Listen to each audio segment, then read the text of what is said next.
All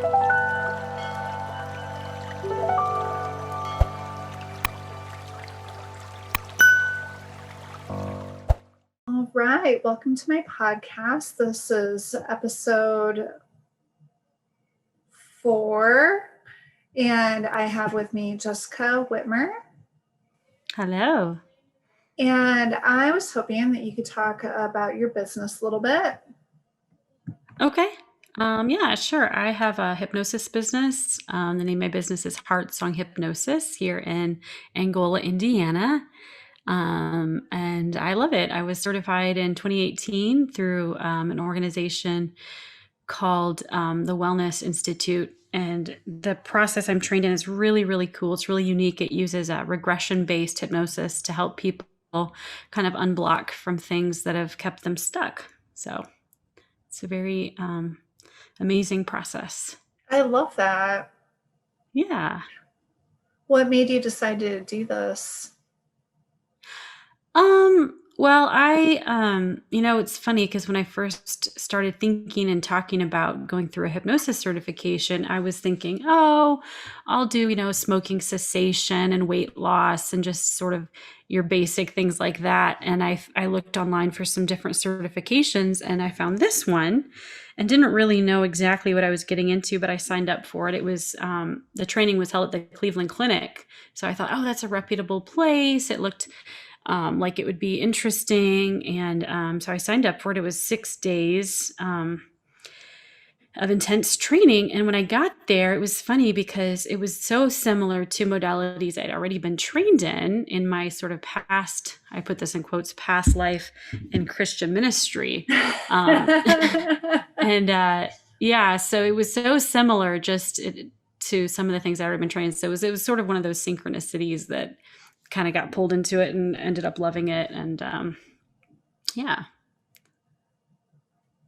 That's fantastic. Yeah.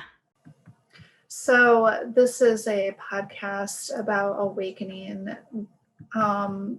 Would you be willing to share your first awakening story and maybe how it relates to this business? Or maybe not. How long do we have here, Jessica? I don't know. I don't, you said that you were going to ask me that, and I couldn't think of like a first awakening story. I feel like I've just had a series of awakenings throughout my life. They kind of go on and on, don't they? Yeah, they do. And they don't ever end. So, there's just so many stories that I could tell, and I'm not exactly sure what you're looking for. I feel like you had a different upbringing growing up in the church. When I was growing up, it was pretty, laissez-faire. And I feel like my parents didn't really acknowledge that we were a part of God or that we had souls or anything like that. We didn't even talk about stuff like that. So how is that different for you? Oh, okay. Well, I grew up in a Christian family, and my family was charismatic. So I don't know if you know what that means, or for listeners. Basically, it means they're Christian fundamentalists, but they also believe like in what they consider the fruit of the Spirit and the gifts of the Spirit. And so that you can be baptized in the Holy Spirit, and you can do things like speak in tongues, or there might be like healings, or they believe in the prophetic ministry and things like that. So I was raised around that and in that environment where there was lots of sort of, I would today call it mystical kind of experiences. So I always had those kinds of experiences growing up, and even into my teens and 20s, I went to school for Christian ministry and ended up working at a charismatic church, which was like, talk about awakening stories. That was the good, the bad, and the ugly. It was all right there in that church. And I was trained in a lot of things. We did a lot of cool things like prophetic ministry, where we would go out and we would go out to like festivals and fairs, and we would put up a big sign that says, does anybody want a free spiritual reading? And we would just sit down with people that had just come in off the streets and ask God to show us something for them that was encouraging. And we would get these amazing visions or words of encouragement and share that with people. And I mean, they were all. I don't remember having one experience like that where there wasn't something that was beneficial for somebody. So working at the church was a really great experience, and I had a lot of mystical experiences, encounters with the Holy Spirit and God, and things that were very personal, and some things that were for other people too. But yeah, so I mean, I always grew up with that, and then as I got to become an older person, like in my later 20s, I think it was, I don't know, around 19, 20, 21, I started to question a lot of things theologically. So even though I always believed in God and his God's involvement with people in a mystical way, I didn't always necessarily agree with or understand what would be considered Orthodox Christian theology. And so that's where I think my awakening really started, was I started to question a lot of those beliefs, for example, about, eternal conscious torment in hell. A lot of Christians believe that, people that are dying in other countries that have never even heard of Jesus are going to suffer an eternity of torment, and to me as a parent now, especially, I look back and go, oh, we call God a good father, but what good father would do that to his children? So I started to question a lot of those kind of things. And I was very, tried to be really like submissive to the quote unquote authorities in my life at that time. So I would bring things to mentors and say, what do you think of this? Or what do you think of that? Or do you see this? Or do you see that? And at some point it just became too much. And, there were some other things that happened. I don't know how much detail you want me to go in with stories and stuff, but basically I just couldn't stay in the church any longer, and just had to kind of evolve out of it. So, and that took me down, I think, even more paths of awakening. Yeah, no doubt. I remember when I was a teenager and some missionaries came and they told me that if you hadn't accepted Jesus Christ into your heart, you would go to hell. And I was Mm-hmm. like, that's bullshit. That's not the God that I know and love. Yeah. And they're like, well, I'm sorry, but it's true. I'm like, well, it's not true to me. And Mm-hmm. that was when I think that was when I decided that church probably wasn't my cup of tea. Mm-hmm. Yeah, yeah. And I think that's amazing. And I look back now at, things that I was taught as a child, and what people are still teaching children. And it, to me, I today call it spiritual abuse, because to create that kind of fear and fear of, it's really a conformity that they're wanting to produce out of people. And that Oh, those yeah. kinds of, those kinds of theologies really just, it's fear trauma based programming. And so it was really hard. I went through a period of deconditioning that took, I mean, several years, almost a decade of just like thinking and processing. And I had a lot of anxiety and fear about that, because I Oh, had just been trained, gosh. yeah, like from childhood, that I remember being in, I went to Christian schools growing up, and I remember being in like third grade, and the principal of the school came in at that time to all the classrooms, and he would do like an end times teaching for the kids. And even in third grade, I remember him putting up on the chalkboard about like the tribulation and the rapture, and all these things that people would go through. And that's terrifying to think about at that age. And That that's the is kind of terrible. stuff, that was programmed into me. So going through that deconditioning was really scary. And, it took a lot of, I think, courage to kind of like let myself go through that process. So, Yeah, yeah. no kidding. Hmm. Yeah. So, how has awakening helped you navigate your life in different ways? I think that it helps every aspect of my life. I'm still going through awakening, so I'm definitely not at the end of any kind of process or anything like that. But to me, I think the biggest factor is a couple of things. One, the first thing, in my old way of thinking about things, I believed I was separate from God, and I believed that there was some kind of chasm to be crossed. And so I spent a lot of my early years crying out to God, show me your presence, or like show me the truth, Why or don't you ever talk to me? yeah, why don't you why don't you ever talk to me? And where are you, or why are we so separated, or why are we so, Right. and just feeling that chasm. And so the biggest shift for me has been understanding that God was never separate from me. And the analogy I like to use, people today will say, oh, you believe you're God? And they're shocked by that. Oh, that's heretical. Or you believe you're God? And I say, no, I don't believe that I'm God. I believe that God is me. And so that's a big difference. And God is you.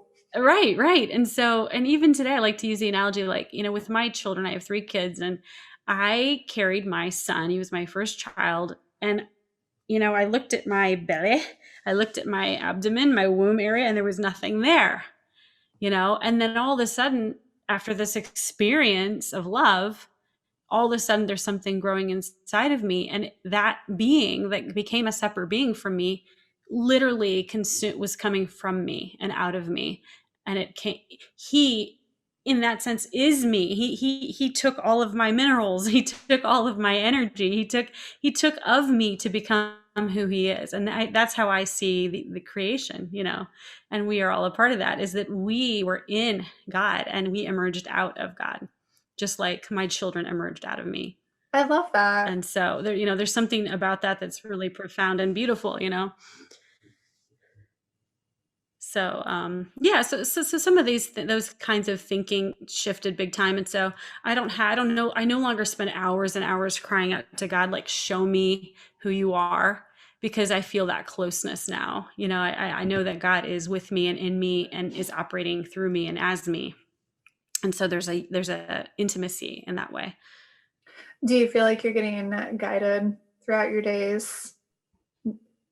Um, n- that's interesting. I know a lot of people talk about guidance like that, and even talk about guides and things like that. I don't personally feel that.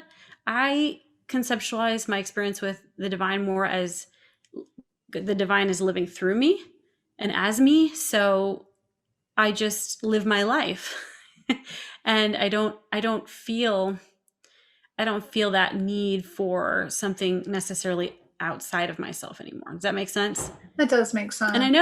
yeah, I know in the awakening community and the mystical communities, there's a lot of talk about guides and stuff. It's just personally not my experience. That's funny because I've been seeing a lot of repeating numbers. Like every day I'll catch 1111 or 222 or something like that. And I'm always like, oh, thank Yeah. goodness. Oh, thank goodness. I'm still on my path.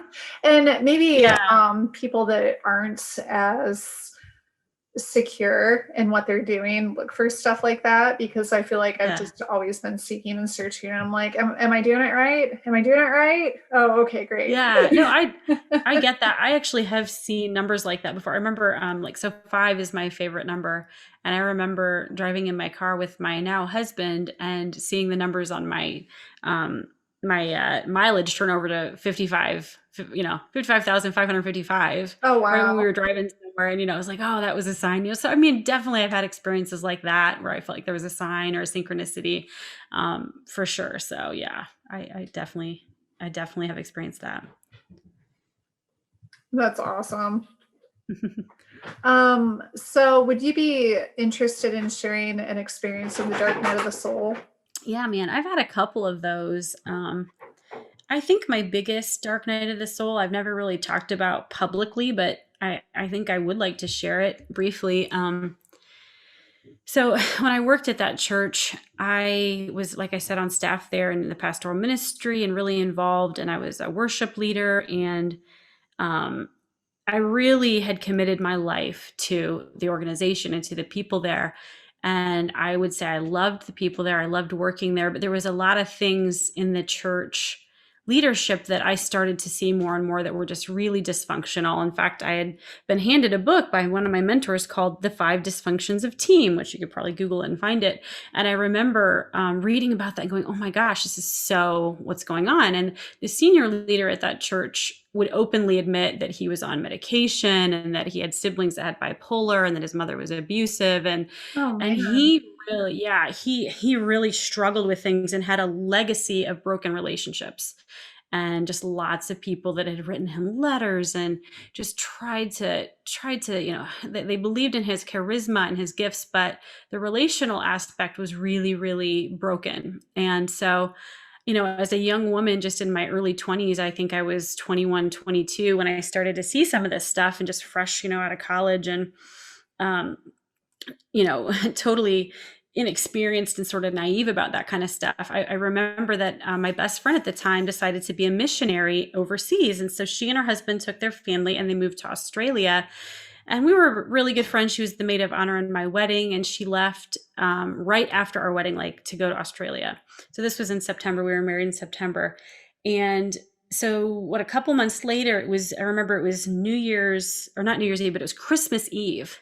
And I was still working and I was in the office and I was really bored. It was snowing and nobody was there. And she had sent me an email where she had a dream that she thought was really prophetic. And it was about things going on at the ministry there that she thought were really messed up. And she shared it with me. And I was like, wow, that's amazing. That's kind of what God is showing me. And I wrote a bunch of really, really honest, brutally honest stuff about what I was seeing on our team An and email, referred to that right? book, in an email. Yeah, yeah. And I wrote this, long email. We kind of had some email exchanges back and forth.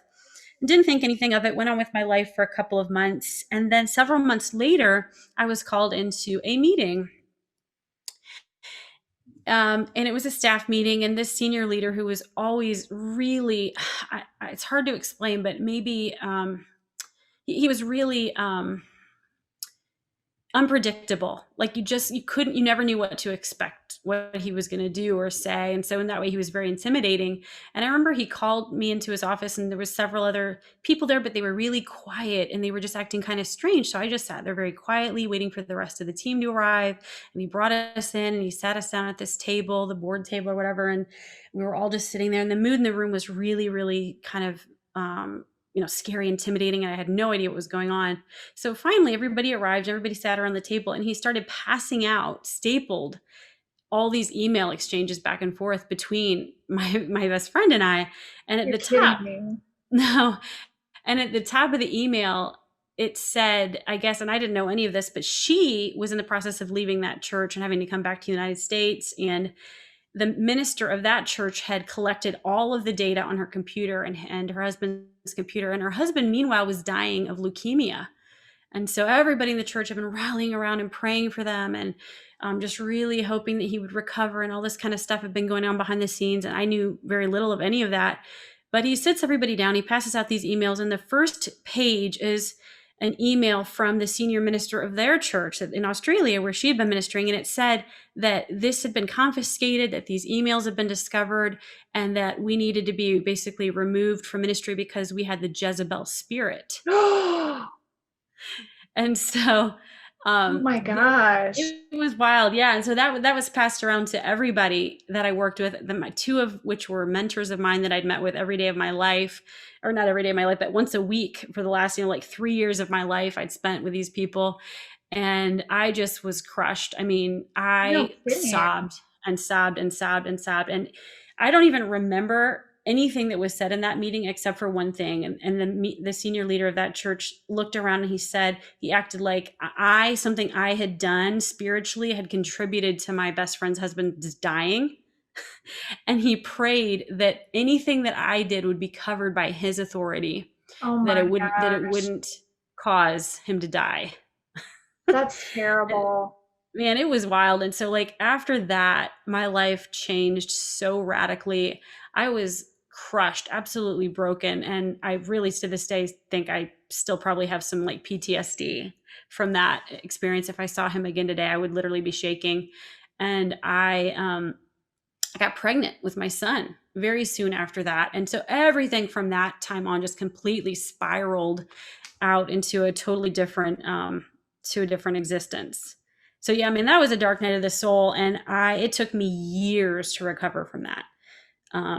Just my self-worth, who I was, who they were, what church was, what ministry was, what God was, all of those questions then became a big wide open for me. Yeah, I bet Um, it did.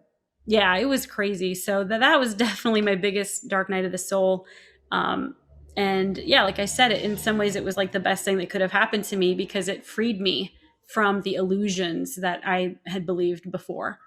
And so, in that way, I think those dark nights, they become like an opening for people. And that's definitely what it was for me. They do. Now, Yeah. what does it mean to have a Jezebel spirit? I do not have a church background, so I'm unclear about this. Yeah, that's a good question. So, I mean, that's a great question. And I think it would just depend on who you ask. I think there were a lot of books at that time that were written that were like in charismatic Christian circles about that. And if you read any of them, they have a lot to do with this sort of woman who, it's a woman, it's always a female, who wants to usurp the male authority, and she will use things like witchcraft or getting that person to feel dependent on her. She might say things like, "Oh, I have a prophetic wisdom or a word that you don't have, and you need to get it from directly from me because you can't get it from God," kind of thing. Which, that there's some kind of grossness about that to me, and I never did that, so that was weird. But also, they use a lot of like sex, and this isn't necessarily I don't believe in that necessarily, but that's what they teach, that they'll use a lot of sexuality, and a lot of these women will end up having affairs in the Wow. church with leaders. They might have affairs with like the worship leader or the senior pastor or something like that. And on the other side of it, there's supposed to be like an Ahab spirit. And Ahab in the Bible, King Ahab was very passive. So it's this picture of like this dysfunctional relationship between a powerful woman and a passive man. Oh, wow. So it's sort of a relational dysfunction. So But you're just asking questions, right? right, right. So for me, and I guess I can see why they would have projected that onto me now, being that and I was extremely shy at that time in my life. So it's strange. It's Oh, very weird to think that like I was very shy, but I did have a very powerful presence. So as a worship leader, I was a gifted singer songwriter from a very early age, and I had been writing music and that kind of thing. So I can see why that might have been an intimidation factor for them. But I was always really careful before I did anything to reach out to the people at, like, quote unquote, an authority over me, which is funny to me now. But yeah, so I mean, the fact that I was always really careful about that is what made it hurt even worse, to yeah, have no that kind of kidding.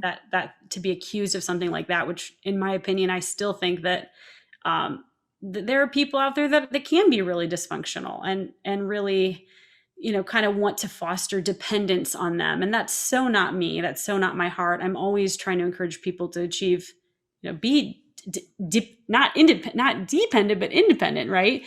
And so, yeah. So anyway, that was a really bad time for me. Oh gosh. Yeah. Especially after trying to do the right thing and be a part of the church. Yeah, yeah. It was, I mean, that was part of what was so hard about it. I mean, I'd never smoked a joint, never been drunk. I was a virgin when I got married. I was in that place every time the doors open in a serving capacity. I, Wow. You did all the right things. I thought I did. Yeah, I thought I did all the right things. And there were some other stories like that I could share about my experience working at that church that crushed me almost as bad as that. So, those should have been big red flags to me and signs that that was not a safe place. And of course, not all churches are like that, right? Well, and you were young. I I mean, was young. you Yeah, have to go through stuff like that to be able to learn. absolutely. And so that is one of the major lessons of my life is number one, when you see red flags like that, like migrate away right away. Like don't stick around for punishment, like I did. I stuck around for the punishment and that was completely unnecessary. I didn't have to do that at all, but I did. So yeah, But now you know. now I know. Hmm. All right, I want to circle this around to energy because Hmm. I feel like energy and emotions are really tied in. So, what does energy mean to you? Yeah, that's a great question. I think that's a really big question, and I think that it's hard for me to answer. I think that I like to think about energy in terms of life force or dark matter, or a lot of like terms that maybe a physicist would answer better than what I could answer, is what I call myself as like a mystic. But I just know that as a kid, from a really early age, I always felt like I was very sensitive to what I today call subtle energy, just this sort of human energy field, and the light that might be emanating from somebody in their what people call an aura. I don't see auras regularly, but I've always been really sensitive to just that really subtle energy. Like I could walk into a room, and if there was other people in there that maybe were having a disagreement or something, like I could tell. I could have pointed out to you, oh, these people are not getting on well, or this kind of thing. Right. And so as a young person, especially someone who was really, really sensitive, I thought a lot of that was me for the longest time, I carried it thinking, oh, this is my energy or this is something I'm carrying. So part of my awakening process and starting to even to grab onto that word energy, as opposed to when I was young and we didn't use, in the Christian church, we didn't use the word energy. I started to realize, oh, this isn't me. Like this is other things happening in this environment, and that was so freeing to me. So to me, I think of energy as just as that life force, that's everywhere and it's everything. And there's all these systemic connections between, everything and everyone. So, and it can be measured. I believe there are tools even out there probably today and technologies that we're not privy to them, but that can measure energy fields. It can measure all of that kind of stuff. So to me, there's this huge emergence and there's this sort of crossing over of what we used to consider spirituality and now science, and they're merging They are into this, merging. yeah, and I love that, and makes me wish I had studied more science when I was young, because it's like, man, some of the things that are being discovered and uncovered are just so profound and so amazing. And so, yeah, I think a physicist would probably be able to answer that question better than I can. Well, the reason there is a big split between science and religion is because if anybody that was outside of the church was caught disagreeing with the church, they would kill them. So Right. that's why people became very, very isolated between church Hmm. and science, and that's why science scoffs at religion. And plus they do have trouble quantifying things. It's getting better. I mean, when Dr. Joe Dispenza has his workshops, he can do recordings of the energy of the room and brain scans to Hmm. see how people's brains are wiring and firing. So Absolutely. Yeah, I love that. we're coming along. We are. Do you feel like your quality of life has improved now that you have a better grasp on differentiating your energy from others? Yes, yes, absolutely. I mean, that's the second profound change. I think the first one, as I said before, being that I don't feel separated from God. The next one that is that I do feel separated from other people, like in a good way. I'm able to, and I think part of that's of course just aging. Being in my 40s now, it's easier for me to say, "Oh, well, you're going to be in a bad mood today. Great, but I'm going to carry on." I'm going to carry on in a good mood. So or vice versa, to say, hey, this is my bad mood, you go on and have a great day, I'm going to go take a nap or whatever. And so, yeah, I mean, that to me is one of the best things about awakening, and that maturation process in the spirit realm, is that, just not taking on other people's stuff or expecting them to carry mine when that's not their job. Right. Do you feel like you have a better grasp on your emotions knowing this stuff? Yeah, yeah, for sure. And I I am very compassionate towards my body now. I have a theology that's really all my own that I've developed over the last 10 years. And Don't we oh, all? yeah, exactly. And part of that is I've just learned to accept my physical limitations, my brain, my body, my hormones, everything that goes along with that. And just being able to know that there's a part of me that's bigger than my body, but that part of me has incarnated into this body that can be emotional, and it can be moody, and it can lack minerals, and it can be affected by the environment and all of those kinds of things that go along with being in a body. And so I have a lot of compassion towards my body now, and I just try to let it get rest when it needs rest. And if I'm moody or grumpy or anything like that, a lot of times I'll say, that's not really me. It's more likely my body, just like I do with my kids. Oh, they're tired. They need, there's something that they need. So I take that approach, and that just having that compassion has been really life changing. I love that. Yeah. What do you do for self-care? I just take it really easy now, Jessica. I mean, I have spent I would say up through my 30s somewhere. I wanted to be just supernatural.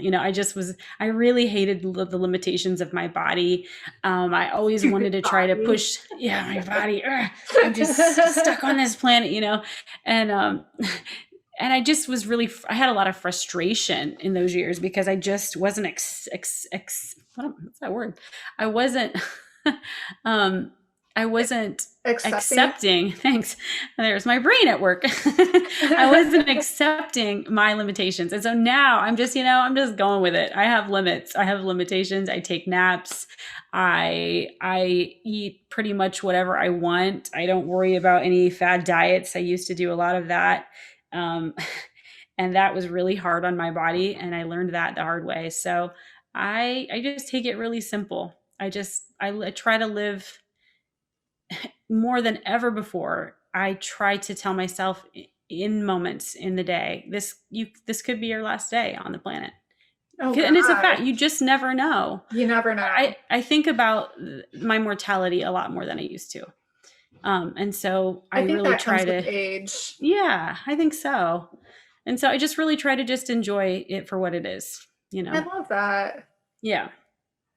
I know what you mean. This weekend, since I've been learning about human design, I've realized that I'm a Hmm. generator, and as a Okay. generator, I feel like if I'm not, go go go go 24/7, I'm not accomplishing anything. And this weekend, I think I spent most of the day yesterday just reading a book, and I kept telling myself, it's okay. It's okay to be lazy. Yes, You need this. You clearly need to recharge, and there's absolutely. nothing to do, nowhere to Yeah, go. take advantage of it, right?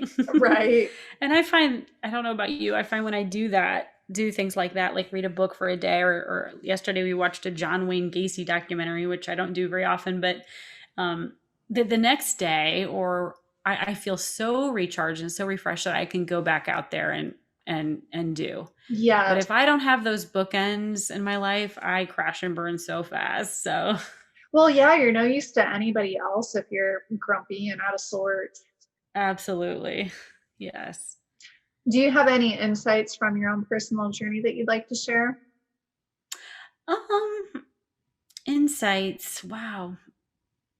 I don't know. I think that I guess if I'm going to share anything, it's about the collective, and just to encourage people that I personally believe we're in a major shift collectively, and just to hang on for the ride, and just to be prepared in your own sort of centering and your own sort of personal authority, because we're going to need all hands on board, during this transition. That's the way I think of it.